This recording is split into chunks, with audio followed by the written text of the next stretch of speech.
después de habernos hundido en los meandros de la coyuntura y de los fervores de la política actual, hemos considerado útil invitar a un historiador que se ha interesado en particular en el siglo XX, pero no solamente, para tener una especie de visión con perspectiva del clima en el que se está desarrollando nuestra vida pública. Juan Luis Orrego, muy buenos días y bienvenido a RPP. Muy buenos días, querido Fernando, y estoy a disposición de tus preguntas y agradecido por la invitación y saludando también a todo el público que nos está viendo o escuchando. Muchas gracias, tanto más que además de sus investigaciones usted ha dado muestra de una gran didáctica para que los temas históricos que pueden ser a veces confusos, complicados y lejanos nos den lecciones hoy.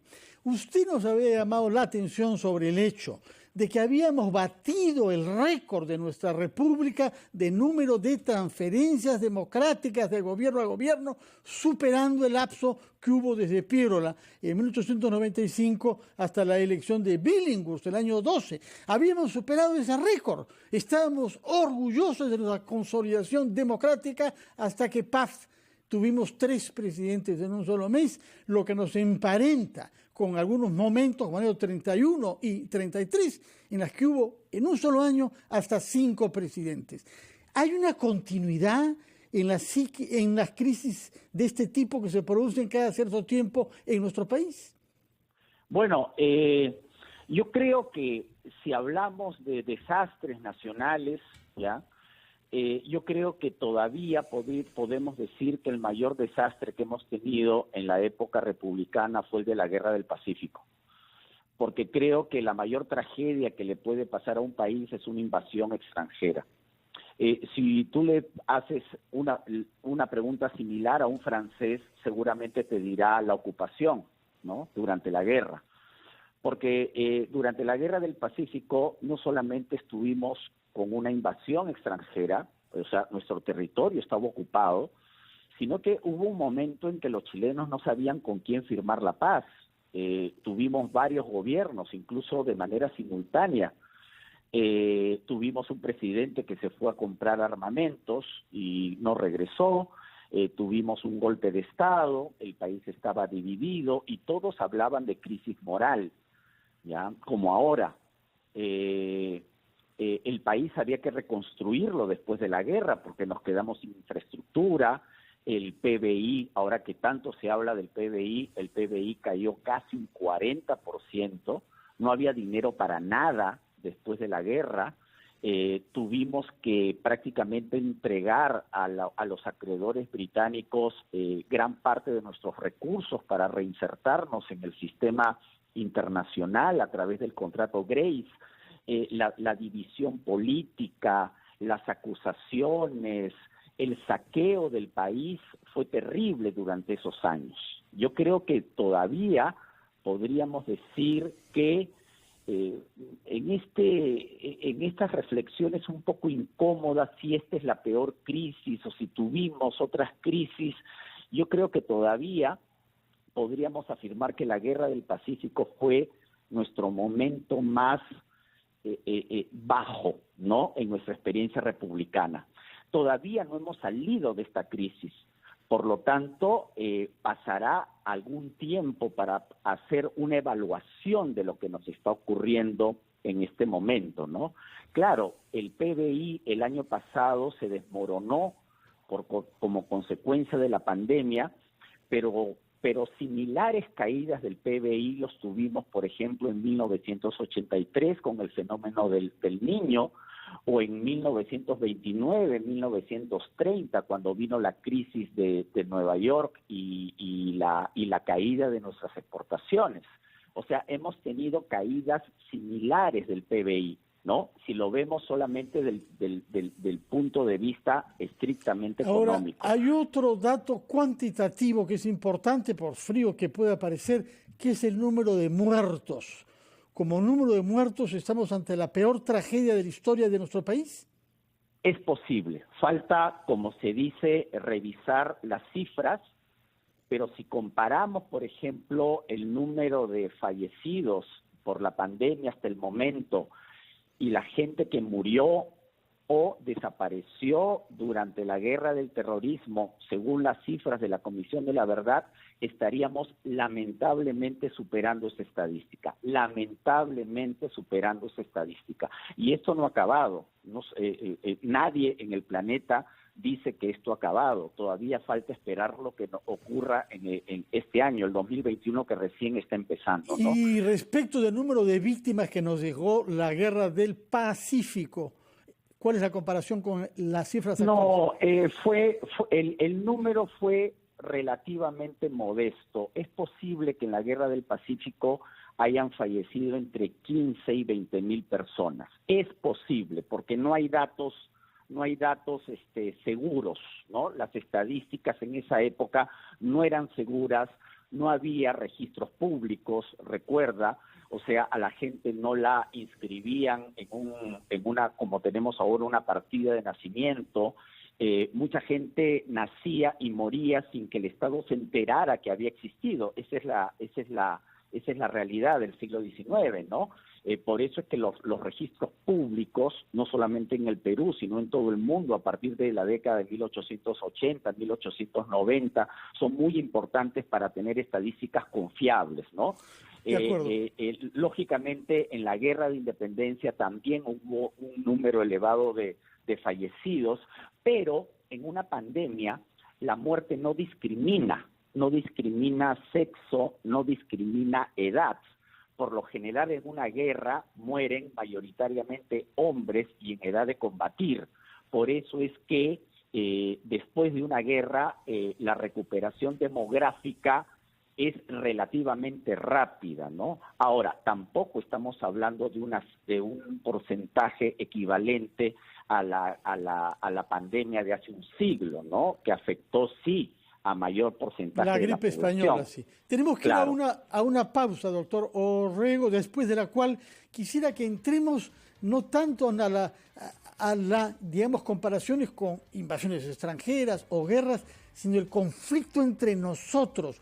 ¿Cómo es posible que la pandemia haya dado lugar a estas vacancias, a estas luchas permanentes y a este escándalo último que realmente baja la moral a nuestra sociedad? Hablaremos sobre estos temas con el historiador Juan Luis Orrego después de una breve pausa.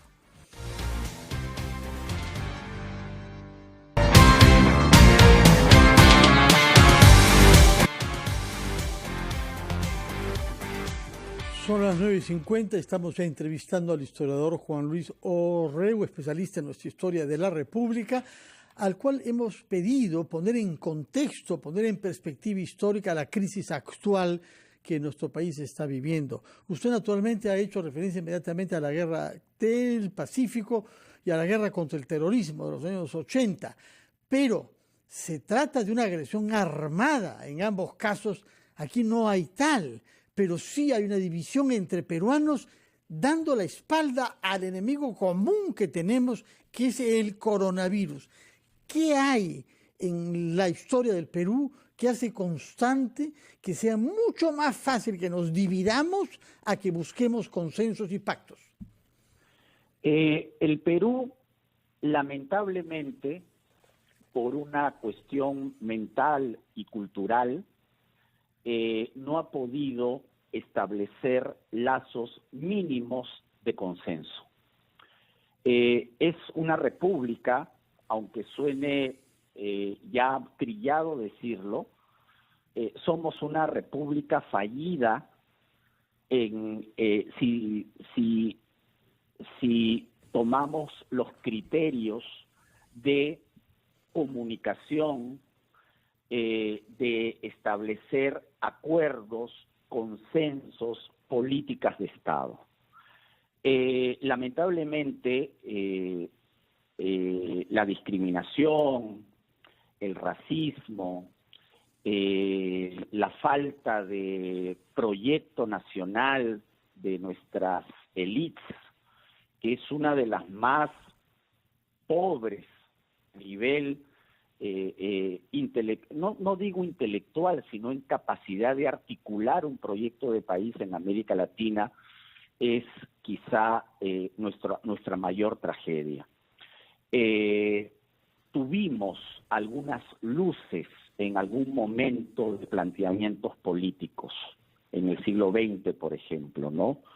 En los años 20, con la generación del centenario, la aparición del aprismo, del socialismo gramscista de Mariátegui, y luego la apuesta mesocrática de los profesionales en el Perú en los años 50, con la democracia cristiana, con Acción Popular. Tuvimos momentos en que se plantearon cuestiones interesantes para modernizar realmente este país, ¿no? Pero todo eso se ha diluido, lamentablemente. Lo poco que quedaba de institucional en este país fue sistemáticamente pisoteado desde los años 90, como sabemos, y no solamente lo digo yo, el Estado, el sistema de partidos, las instituciones, y no hemos salido de eso, ¿no? Y esta crisis, caramba, lo que más da un poco de rabia para nosotros que estamos en el campo académico y para los historiadores en particular, esa crisis justamente coincide con el bicentenario de la independencia, ¿no? Eso quería preguntarle. La gran ironía que esto nos haya saltado justo cuando estábamos esperando el bicentenario. Yo no tenía muchas esperanzas en que algo realmente notable se hiciera por el bicentenario, porque ni siquiera teníamos comisión del bicentenario. Los gobiernos que nos han precedido no se interesaron mucho en cómo íbamos a recibir el bicentenario, pero ya lo de la pandemia ha sido lamentablemente una estocada terrible. Igual vamos a recordar el bicentenario, igual vamos a hacer algunos balances, alguna crítica, pero estamos, querido Fernando, viviendo una crisis moral. De acuerdo. ¿Ya? Usted ha hecho referencia a la generación del centenario que surgió en la San Marcos, en realidad, de intelectuales, sobre todo historiadores, pero si uno remonta hasta la independencia, tiene que constatar que San Martín se pelea con Cochrane, que se retira, debilitando en el poder militar independentista. San Martín no se entiende con Bolívar, razón por la cual tiene que marcharse del Perú, que cuando llega a Sucre hay una crisis entre el Congreso y Ribagüero, primer presidente de la República, que tiene que partir al norte. Tenemos a dos presidentes desde el comienzo mismo de nuestra República. Ha habido un germen de la división y una ambición que no ha respetado las instituciones. ¿Esto es constante a lo largo de nuestra historia? Sí, mira, no solamente la independencia, sino vino luego el caudillismo militar, que fue otra guerra civil. En la Confederación Perú-Boliviana tuvimos casi 7 presidentes de manera simultánea, ¿ya? Castilla pudo garantizar un poco de paz porque tuvo el dinero del guano para repartirlo entre su clientela política, pero luego siguieron las divisiones, ¿no? La guerra con Chile nos tomó con el pleito entre pierolistas y civilistas. Luego de la Guerra del Pacífico, como si la derrota no hubiese sido suficiente, vino el segundo militarismo, ¿no?, entre Cáceres e Iglesias. La Guerra Civil de 1895 fue terrible con los cadáveres aquí que inundaban las calles de Lima, ¿no? Y bueno, tuvimos una relativa paz durante la República Aristocrática, sí, es cierto. Leguía hizo un gobierno autoritario, aprovechando ciertas circunstancias internacionales y aprovechando el crédito norteamericano, pero a partir de los años 30 vivimos momentos terribles. Tuvimos un presidente asesinado, tuvimos un presidente que murió en la cárcel, tuvimos el año 1932, que fue el año de la barbarie, acuérdate la revolución de Trujillo. Estuvimos al borde de una guerra civil también, ¿no?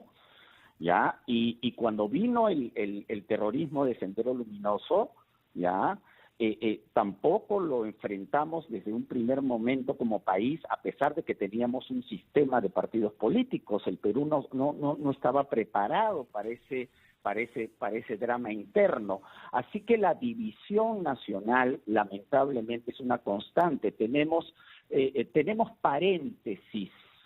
¿Ya? Si nosotros hacemos un recorrido por nuestra historia republicana, más bien tenemos paréntesis de estabilidad. De armonía y de pacto. Ahora, desde el punto de vista de las epidemias, no habíamos tenido una crisis política e institucional durante una pandemia semejante. No fue el caso el año 18, 19, 20, que fue relativamente bien manejada por Pardo y por Leguía respectivamente. Hemos tenido también grandes epidemias con gran mortalidad en el siglo XIX y no sabemos que durante estas epidemias se hayan producido divisiones y enfrentamientos como lo que estamos viviendo ahora, además durante las elecciones.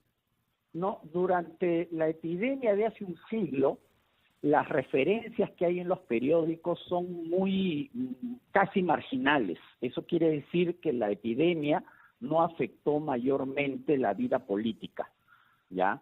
Y las epidemias del siglo XIX no fueron, entre comillas, nacionales, sino fueron puntuales, ¿no? La peor epidemia del siglo XIX en Lima fue la de 1868, la epidemia de fiebre amarilla, ¿no? Que significó la muerte de 5.000 limeños o 6.000 limeños, o sea, de 100.000 habitantes, ¿ya? Que era una población más pequeña, pero las epidemias en sí, las anteriores, no han ocasionado la crisis de muertes, 5% de muertos en Lima contra 0.2 que tenemos ahora, 0.2% de muertos. Exacto. Imagínate tú si en este momento tuviéramos el 5% de fallecidos en Lima, esto sería un desastre, ¿no? Entonces sí, la epidemia que estalló el año pasado ha terminado exhibiendo una crisis que ya se venía preparando. Tú como yo sabemos exactamente que desde hace algunos años algunas voces de economistas y de académicos peruanos de ambas tendencias, ya de la derecha y de la izquierda, entre comillas, ya advertían que nuestro modelo aparentemente exitoso ya era muy frágil, bueno, que el crecimiento económico ya no era suficiente, había que implementar las famosas medidas o reformas de segunda generación. Sin duda. Yo le agradezco que concluyamos la entrevista a tiempo y con ese tema, con objetivos nacionales que debemos fijarnos, lo que usted ha llamado reformas de segunda generación, es decir, nuestras instituciones, para que nuestra democracia tenga un contenido profundo y que las pasiones personales puedan subordinarse a los objetivos del país. Muchas gracias, historiador Juan Luis Orrego. Solamente quería decir que el modelo político se ha convertido lamentablemente en una máquina inversa a la meritocracia. Necesitamos mejores políticos, necesitamos que la política no esté divorciada de la inteligencia.